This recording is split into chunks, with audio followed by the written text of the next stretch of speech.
If you're looking to build a dealership that stands out, drives massive sales, and fosters a culture where employees and customers stick around, you're in the right place. Hey there, this is Word on the Street. I'm Andrew Street, and today we're going to learn from Jim Wilkinson.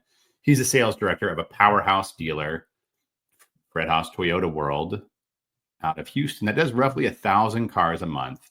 And he's here to share what separates a good dealership from a great dealership and how to create this culture that keeps your team thriving and your customers coming back.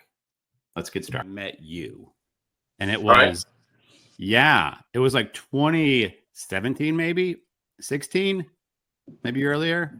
Was it before you started working? The grand opening? Yeah. Okay, that was 17. And you had gone to lunch with me a couple of times, and it was really when I was first sinking our teeth into automotive and figuring out what systems to integrate and what's meaningful to dealerships. And you were kind enough to come to lunch, let me buy you a moderately priced lunch, and you'd share with me your experiences.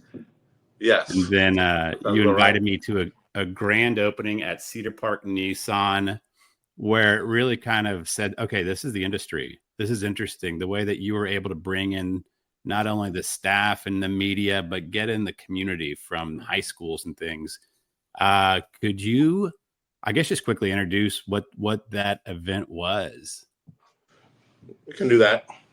So in 2017, I opened Group One's first new dealership from scratch. They were on acquisitions where they were purchasing dealerships, but this is the first one that they built from dirt in quite a many years. So I was tasked with going to do that, build that store, build the market, build the team, and general manager of the store. When I first got there, one of the things that I noticed was we had two competing Nissan stores that we owned, both of those that were, on both sides of us. I drove around the community, which was the growing community of Cedar Park, and I noticed that every Saturday, every field that had a blade of grass on it was packed with families.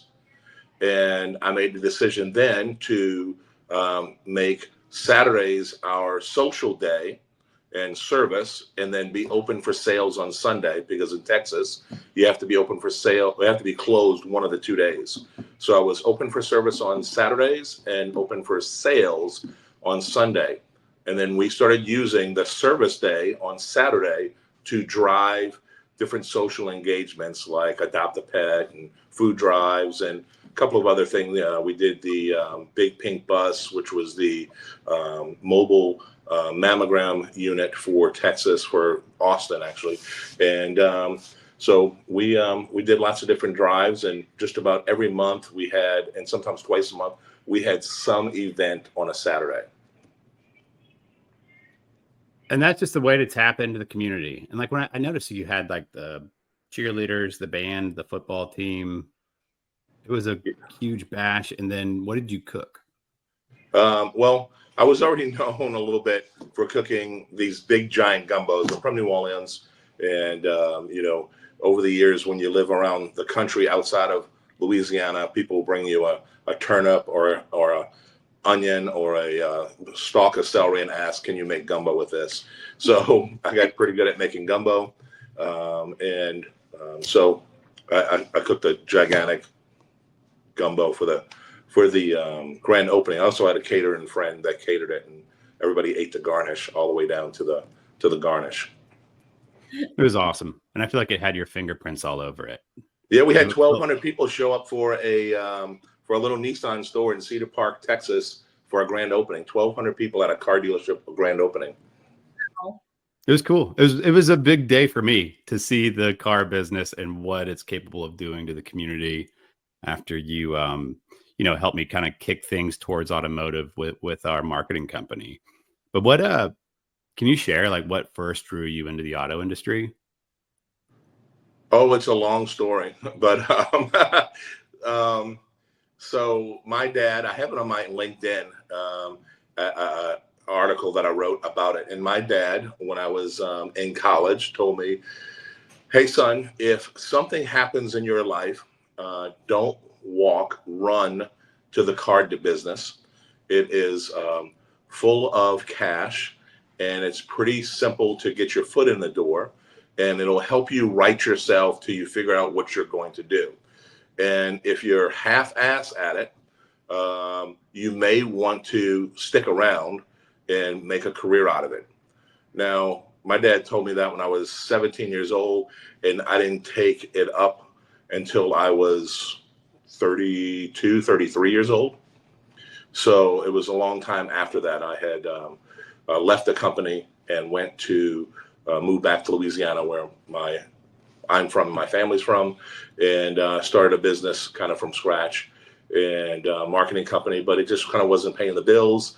And I'd already quit my long-term career, and I had to scramble and do something to feed the family. And so walked over to a car dealership, remembering my dad already passed at that time, his words, and nervous as can be. And I was pleasantly surprised at, one, how welcoming, at two, how little training, and three, how much I liked it after, say, the first week. That explains so much of why you have deeper marketing chops than most people that are on your side of the desk. So, yeah. So this is my 22nd year of waiting for something better to come along. I love Congrats. That. So it sounds like your dad was very influential on you making this decision. He was, his words kind of echoed in my head, and I resisted. I resisted for a little while. Because, most people don't go to college or what have you to get into the car business. I mean, unless daddy's name is on the building or something like that, you don't think about it prior to showing up there and having a need. And I had gotten a little forewarning from my dad that's available to you. My dad was kind of the opposite. He's like, why auto? It's the game. It's the purest form of capitalism. People want a car. It is. And the car. Let's connect the dots. And if you show up with a smile and a great attitude, sometimes you need a pen. Sometimes they supply them for you. And that is all that is asked of you to start a second career or a third career or a fourth career, and feed your family and take care of and provide for your responsibilities, without a doubt. And besides your dad, was there somebody that you met in the dealerships that was really influential on your growth? Early on, the first dealership that I went to go work for was because of some people that I knew growing up that were friends with. I have older uncles that are only twins or 6 months older than me, and then the next uncle's 4 years older than me, and the next uncle after that is 6 years older than me. And the one that's 4 and 6 years older than me, their friends were all in the car business, and I knew them all, and they all did very well, and I knew their houses, and their houses were very nice in our community. So when I was going to go to the car business, I decided I would reach out to Kevin, and he was the finance director of a store. And he said, hey, I think you'd be pretty good at it. And I thought I was going to go get in finance. And I was on my way to be a finance guy. And they put me in the shed in the parking lot of the used car lot and said, there's your desk, there's your chair, there's your phone. The cars are outside. The customers come to look at them. Go get them, Tiger. And I, that was it. And off to the races you went. So now, something I've heard about you, like just from experiencing it, being around you, and also just like through reputation, is like you've got a unique approach to managing. And now you're running Texas's biggest Toyota store, one of the biggest in the country, consistently like top 5. Is that right? That's correct. We're bounced between 5, 4, and 3, up and down from there. What do you feel like's been effective for managing, for recruiting, for retention? I know those are totally different, but. So this store is totally different than, say, my prior experience in the car business. So I'll start with here. I have most of my friends are not in the car business. And they always ask me, especially the store that I'm at, that has such a great reputation in Texas and in Houston. And they'll ask me, hey, what's the secret sauce of, Fred Haas? What's the secret sauce? What makes them so, how do y'all sell so many cars? You almost give them all away, or, all of these different things. And I tell them all the same thing. The secret sauce, and it was well before I became the work here. Trust me, I'm just the steward of what was already set into place. The secret sauce is the people that work here. That's the secret sauce to Fred Haas Toyota. Years ago, Mr. Fred told people, hey, you come work for me as a career, not as a sales job, and you will have customers for life, and I will be loyal to you when you're loyal to me.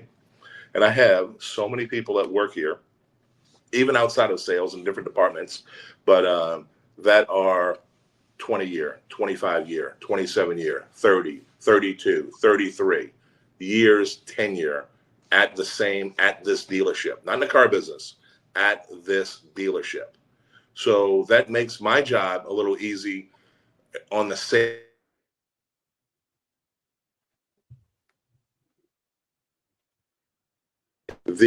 I'm going on the sales floor. I would say the average tenure of my 89 salespeople is probably about 10 years. So I have very few people that are less than 3 years, very few. I have a big group, mostly because of COVID, that are in that 3 to 7 year. And then it jumps to 15, 20, 22, 25. And, I probably have 20 people that have 20 years tenure or more. And it's like having 20 extra managers. Which is cool. And especially in like such a big market that's pretty cutthroat in Houston, with a zillion competitors trying to poach good staff. And like there's rural stores that have that kind of longevity where it's second generation receptionist that's daughter works there now, but it's insanely rare, I feel like, in a big market. Has that been your experience?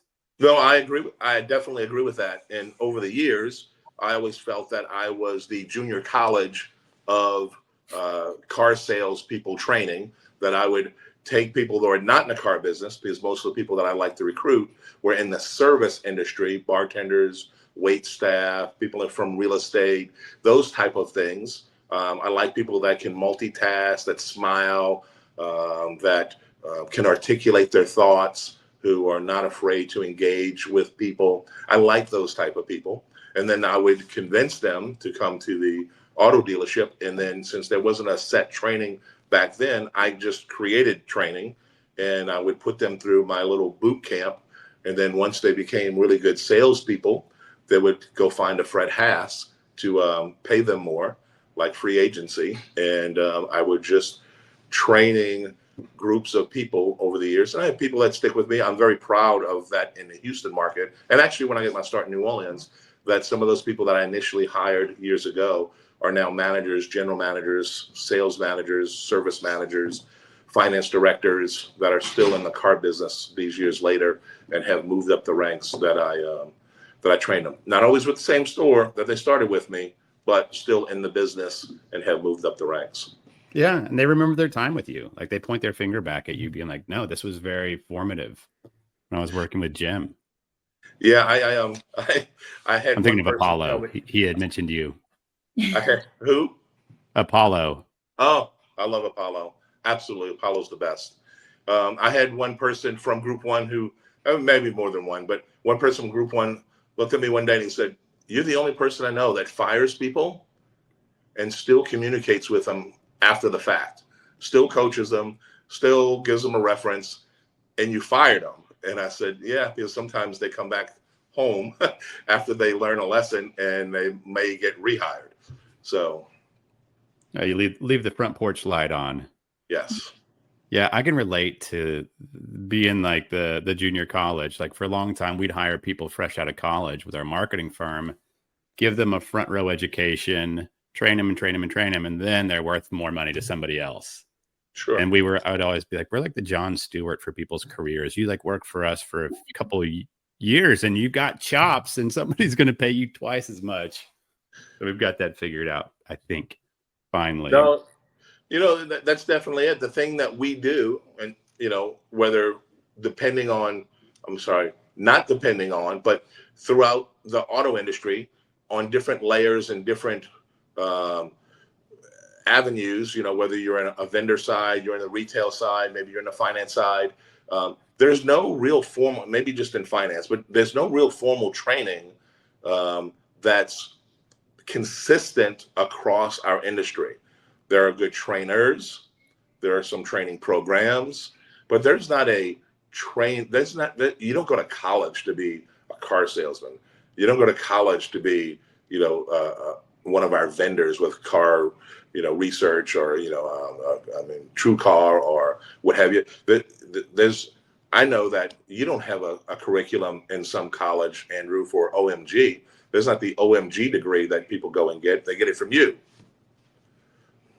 Yeah, I'm finding if somebody can speak digital and speak automotive, like they've worked at a dealership, they've clowned around with some digital marketing and analytics. It's like, okay, you speak the two languages. Now, if you speak English too, you're a good fit. Yeah. Yeah. But yeah, it's time behind the wheel and school of hard knocks. I agree. And the same thing, people always ask, well, we didn't have training programs and so forth. And the reality is I could give you an encyclopedia set of the auto industry. And as soon as the customer says no or yes, or I'll think about it, everything that you just read pretty much goes out the window. And so then, what's next? And what next only comes from experience. And can you think of a moment in the car business where you're like, this is it. This is why I do this? Oh, yes. Yes, I can. There's been a few instances. None of them have anything to do with a sale. Most of them come with a hire and or promotion, or it's really watching people's growth. Apollo happens to be one of those people. I tell his story often. Watching people's growth as a person, as a human, as a friend, as a co-worker, watching all of those things happen. People having their first child, people buying their first home, people buying their first new car and being in the car business. Those things mean more to me these days than just about anything. I happen to have a career prior to being in the car business that I was afforded a lot of life experiences, the trips, the travel, the house, the cars, all of those things that people, try and ring the bell on and reach up the ladder. So I had some of those prior to. And so it was not a situation where it was impressed. I don't want to say impressed me, but it wasn't my focus. Watching others being able to achieve those things became my joy. It became my driver. And till this day, there's nothing, when people come to me and tell me, hey, we're getting married, I love it. I just tell them, hey, you can't get married at the end of the month. You can't have children at the end of the month. That doesn't work in the car business. And it seems that everybody's kid is born on the 30th or the 29th or the 31st. Or they want to have, their honeymoon every year on the 30th. And, there's the car business. I try and tell them, hey, don't die on the 30th, try and die somewhere on the 10th of the month when it's, everybody can go.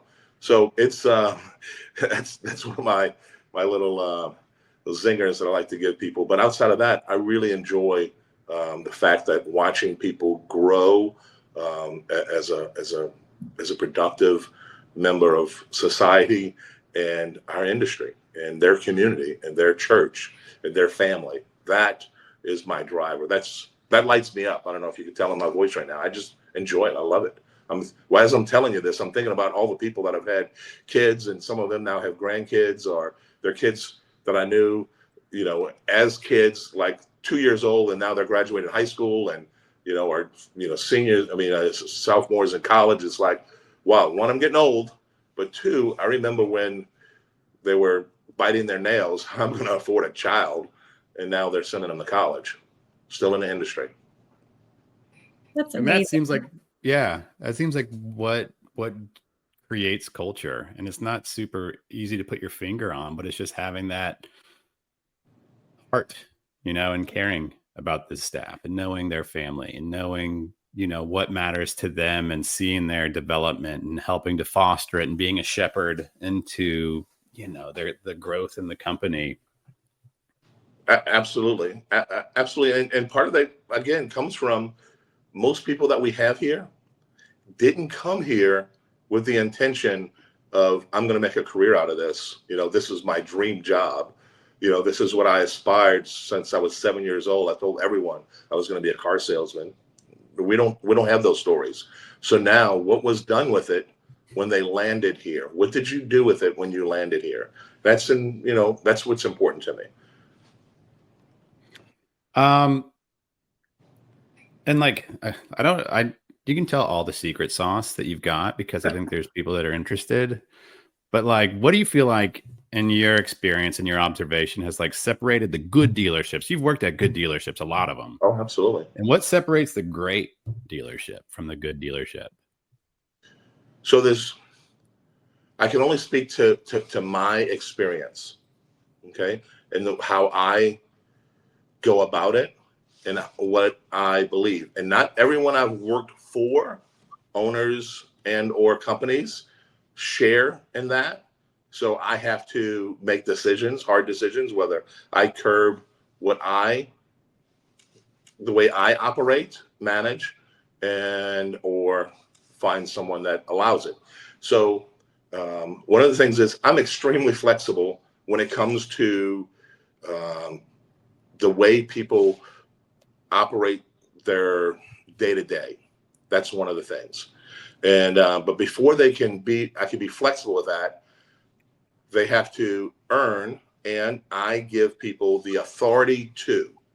So here at Fred Haas and at other stores, I had done away with internet departments. I didn't have internet managers. Everybody got leads. I mean, if you can't answer the email, then we have some other problems going on here. I mean, it's 2017, it's 2019, it's 2024. If you can't respond to someone on text and email and fix your grammar and all those things with all the tools that our phones have or our computers have, then maybe the other things might be a problem also.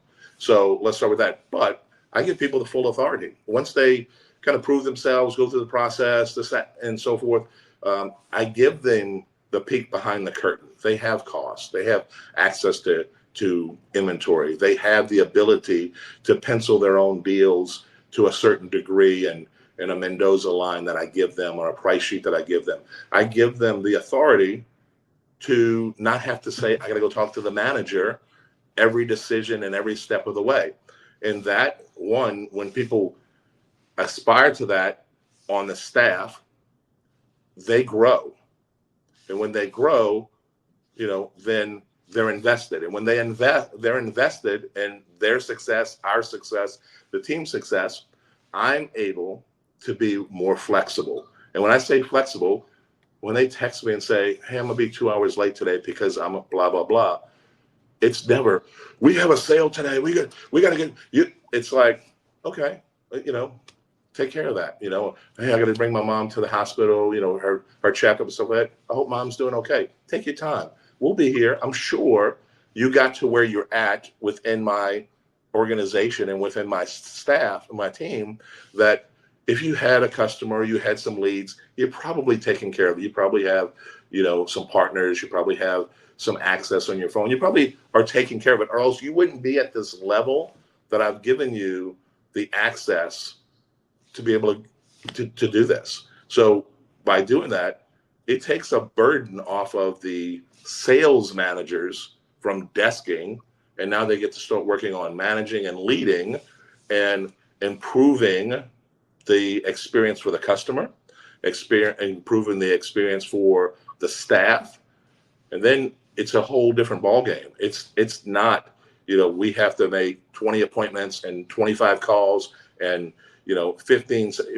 All of those metrics aren't so hard in the line. Now, there's going to be a whole bunch of people that hear this and watch this, and they're going to like, yeah, that guy's not working for me.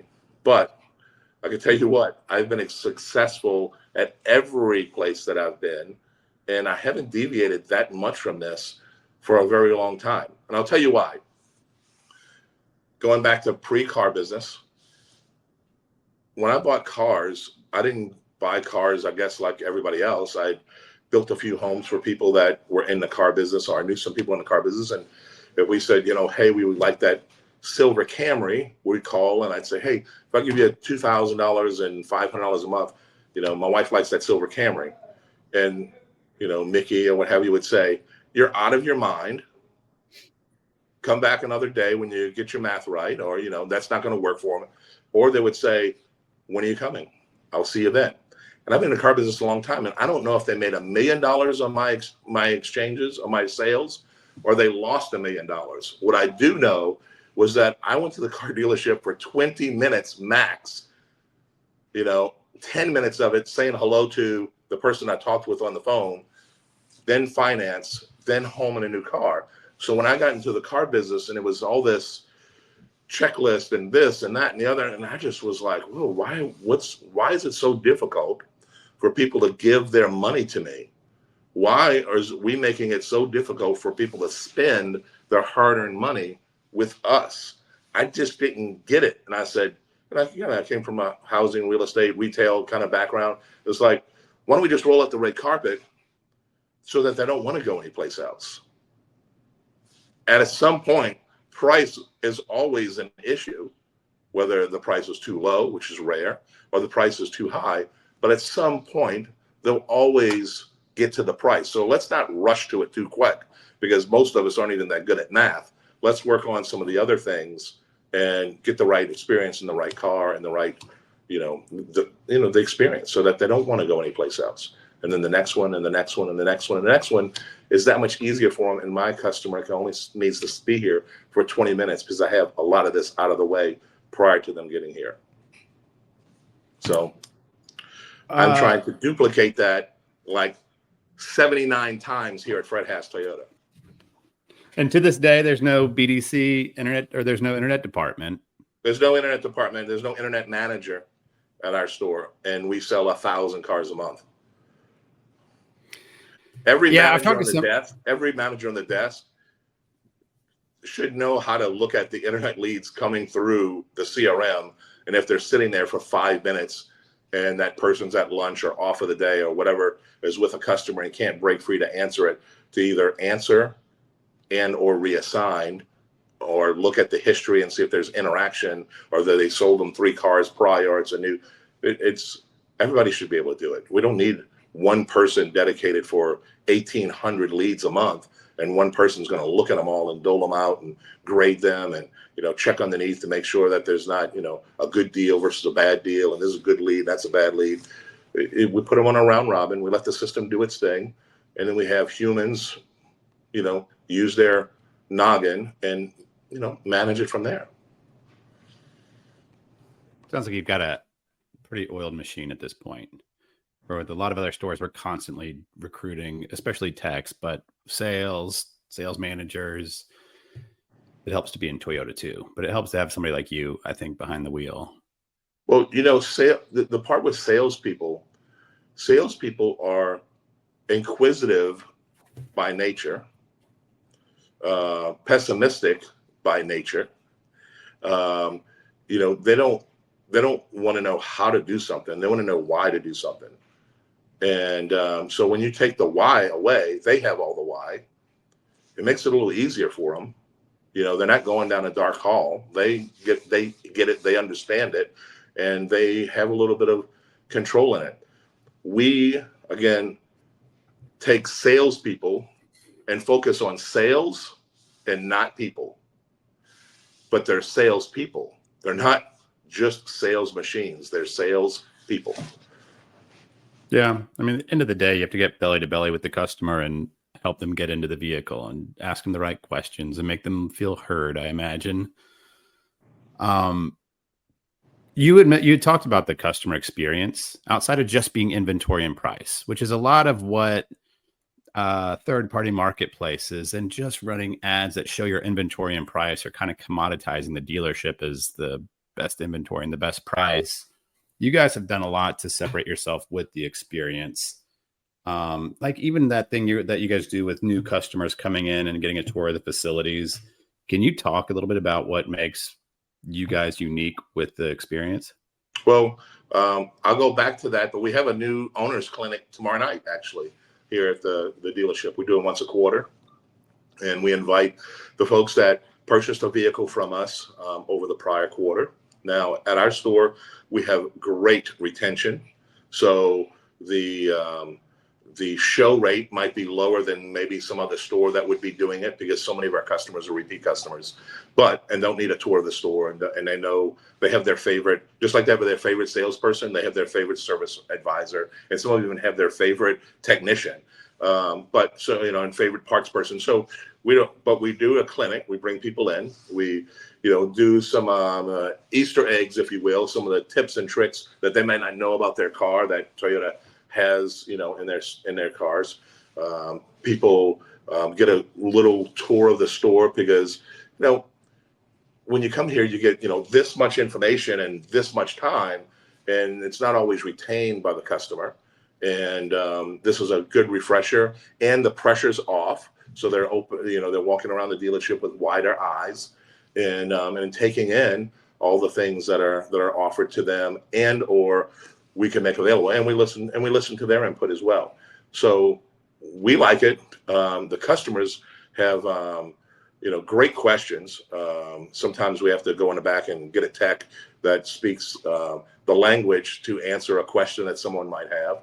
But it's an experience for the customer. It's helps build brand and dealership loyalty, and as they get to see maybe their salesperson and or meet a service advisor outside of the time of need and more of a casual setting. And we feed them. We do some things like that. Fabulous gift surprises. And that helps, I think, like unique numbers like CSI score, things like that. But stuff that like I'm interested in measuring from the digital marketing side, it's clicks and all this stuff and leads, but it's like, what is the retention rate from sales going into service? And what can we do to impact that? And what is this store doing that's so much different than this store, where this store has 57% of customers going from sales into service, and this one's at 25%. And it's like finding out things like, okay, we're helping to advertise to past customers and little tricks that we're doing from our desks. But it's like this store is doing something unique. Let's put it under a microscope for a second, just so, we don't take all the credit. No, so I got to see some of that, what I consider real customer loyalty and customer for life. And it's not a cliche or a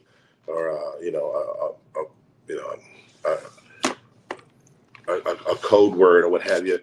We have 2 salespeople that have retired over the past 5 years, and customers still come to their offices were up front, the main 2 front offices of the dealership right behind reception and the elevator. And people will come to their offices to their day and ask, where's my guy? Where's Jimmy? And the fact is that the reason why they do that is when they were in service, they know they can pass by and shoot the breeze. And Jimmy was outstanding at this. He would tell you, they bought the first car in 1979. They bought the second car when they had Junior in 1981. They bought the third car when they had Kathy. They then they went to go play baseball and travel in baseball in 1987, and they had to buy a Sienna van. Like he for one, he remembered everything, but mostly he remembered it because he had real conversations with people. It wasn't a, hey, how you doing? Oh, yeah, you got to go. I've got customer. It was real. So we see a lot of customers come out of service, wander around the dealership, go visit their salesperson. They have interactions. They bypass the reception a lot because they know where they sit. They know what their office is. And there's a customer for life because there's a relationship that's ongoing. And yes, sure, we advertise them, sure, we spend money. But the reality is that how are you going to buy that? How are you going to put a dollar amount on their interactions every 5,000 miles? You can't. That comes from the tenure and the quality of sales personnel that has developed at a place like this, and that everybody should be developing. Every store should be developing. Usually most dealerships have that one guy who's been there a long time, but outside of that, everybody should be developing. And it's a relationship. It's, they're not, I mean, yeah, they're a salesperson, but they're really a relationship builder and driver and maintainer. And that's one of the beauties of this store. So our sales, service to sales, if we really recorded it, would be astronomical. But you can't really record it because a lot of times they're just coming over to say hello. And, oh, by the way, I need a set of tires. Let's look at the new Camry so I don't have to buy tires. I love it. This is why I like talking to you, Jim. There's humans. There's a lot of humans. But enough about humans. Is there any like technology that has kind of like hit your radar that's changing the way you're looking at dealerships? We're probably on the precipice of that right now. You and I talked about this maybe last year. You asked me, hey, are you going to NADA? I think maybe you asked me 7 or 8 months ago. You said, you're going to NADA, it's in New Orleans. And I said, yes, the last NADA that I went to was in New Orleans. I remember that. It was cold and rainy and sleeting. But I'm not going to NADA this year. I told you that I usually like to go to NADA or SEMA or those type of things when there's something really groundbreaking, really a mover in our industry that I have to go get, varying opinions and varying, demonstrations on, not just one person pitching something new. And the last one was digital retailing. It's been a while. So digital retailing was that key, that component. And, the best thing that happened to digital retailing was COVID, but because then people really started using it. Until then, everybody just had it. And then we discovered we don't need paper apps anymore because, we can do them all digitally. But AI, so everybody has their new AI product, whatever it may be. Most of them are still chat. Chat technically is an AI product. They're just rebranding it. So I'm not ready to go to NADA for AI until there's like real AI. I think one of them is I've only seen one product that could do it. And I think within the next year or two, there'll be many products that could do it. A customer chats or texts with us. Okay. So they're texting and they send a picture of, say, a buyer's order from another dealership, or they take a picture of a window sticker that they saw on our lot on Saturday when we were closed or at night when we weren't here. They send a picture. None of the AIs can read that picture and talk back to it and say, oh, I see that you're looking at the sticker of a 2025 Camry XSE. I noticed that it has pano roof and the upgrade package and the floor mats and windshield pearl. Is that the color that or the car that you want? None of them can read the picture yet.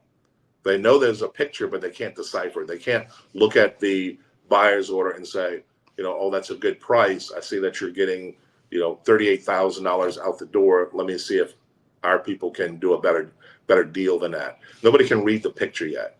So I think there's one person that says that they can, and I'm still haven't. I think they can read it, but they can't.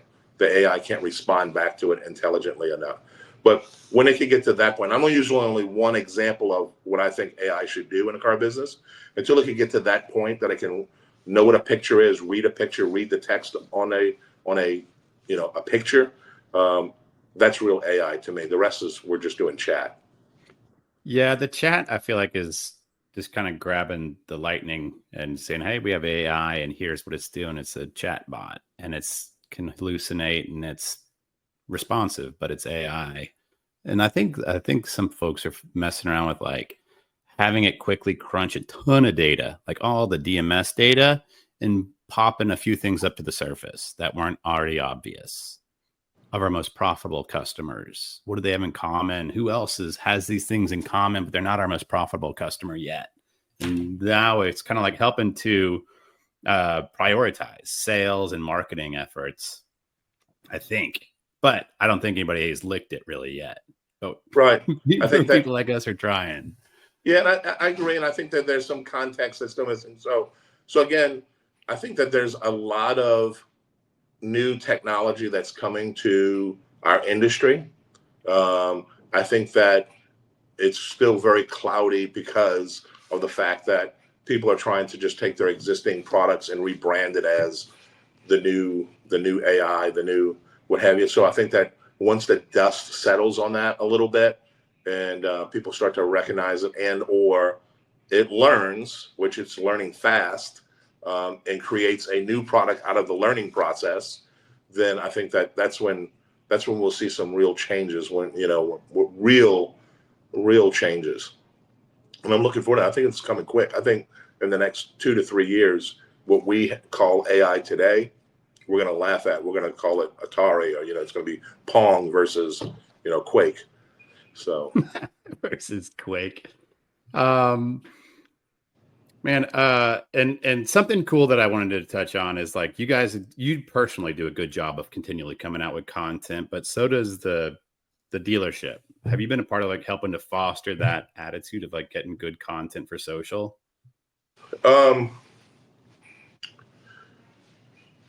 Yes and no. I was gonna make a joke, but my one of the problems is my humor sometimes doesn't translate for corporate social media. So I don't think anybody listens to this really, so you're probably safe. Well, we just had our quarterly ad meeting right before this. So anyways, so we like our social media, and one of the only real input that I give on our social media is that it's social first, media second. Let's not have so many ads, and let's have some more social interaction. And then I had hired someone that handles in-house social media, so that on all different platforms from LinkedIn to Facebook, that will respond.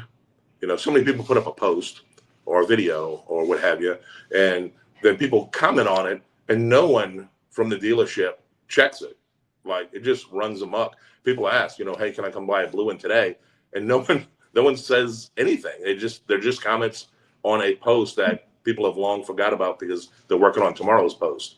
So we have someone that actually pays attention to the engagement and answers as the dealership. So that's the social aspect that everybody forgets about the social media. Being social. Social media. Correct. Yeah. Is that somebody that you hired or that you moved from internally, or that you hired from outside the dealership?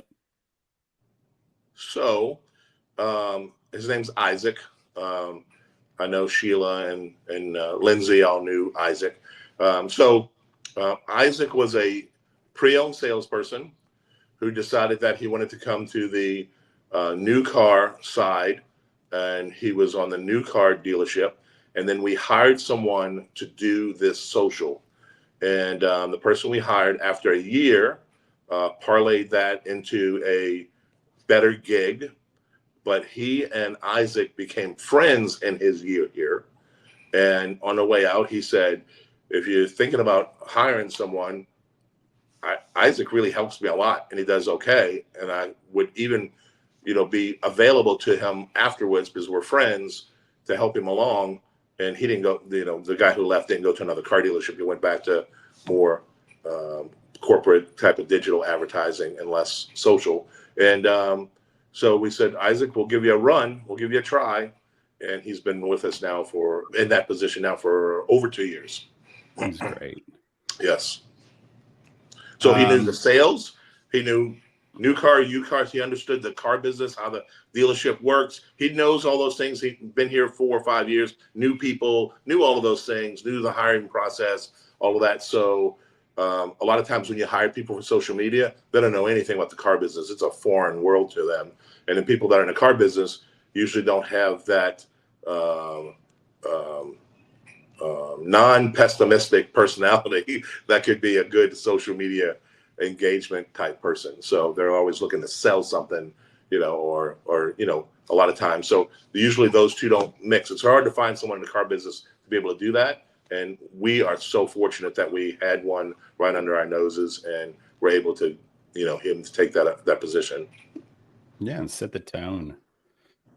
Well, Jim, thank you for You're welcome. giving us Always. the time today. A couple quick and really important questions. What's the coolest car of all time? Whew.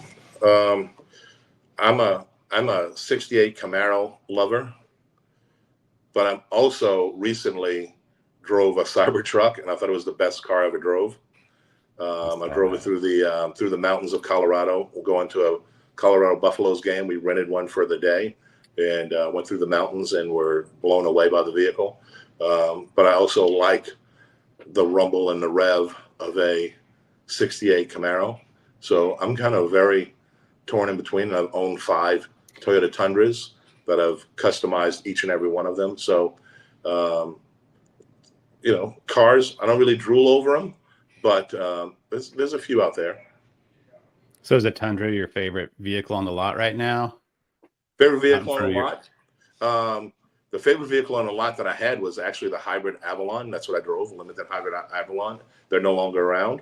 But second would be the Tundra, absolutely. You guys nailed it with hybrids. Yes, without a doubt. Yeah. And did you I remember going to a dealer meeting back in 2002, 3, or 4, somewhere in that ballpark. And it had to be maybe 4 because Akio Toyota was on the stage, and I think he came about that time. And him saying, in a room full of dealers, general managers, and so forth in Toyota in Vegas, said in 20 years we will have at least 20 hybrid models. And at the time, we really only had the not so appealing Prius, and there was, I think the Highlander was now out, but it was really the Prius, and you didn't think of, we're going to get 20 of these. We're going to get 20. No, and everybody, you could hear all the murmurs and the laughs and the stickers and the grumblings and like, oh my goodness. And it's 2024, and I think we have more than 20 models of hybrids on the ground. So this isn't something new that they came up with because of the EV craze. We're talking about, they already had a hybrid out in 2004, 2 or 3 in the United States, and they were telling us that we're going to have 20 in 20 years. They were right. 100%. Yeah. My in-laws have been driving Priuses since 2004. My son drives a Prius. Loves it. Yeah. Bumper stickers and everything. If you weren't doing this, if you weren't in the car business, where would you be? I don't know. I don't know either.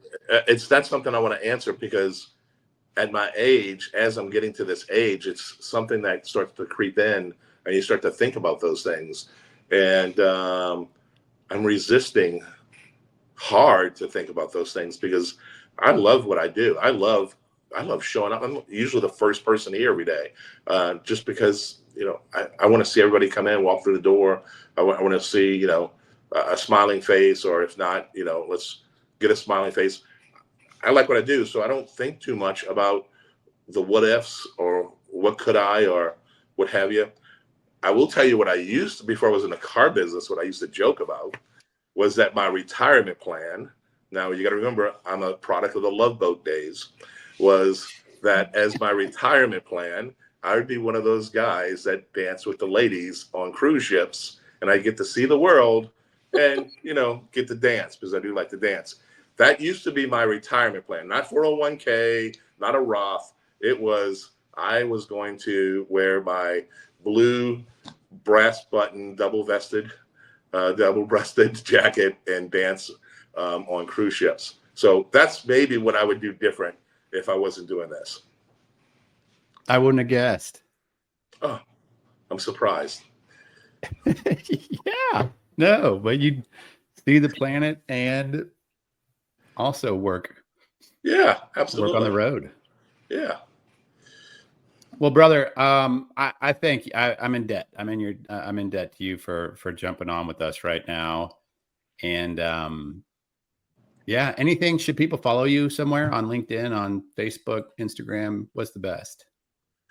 I'm on all of those things. I'm a couple of things, Jim's Never Too Far, or Where's Jim, or just plain old Jim Wilkinson, LinkedIn, Facebook, so forth.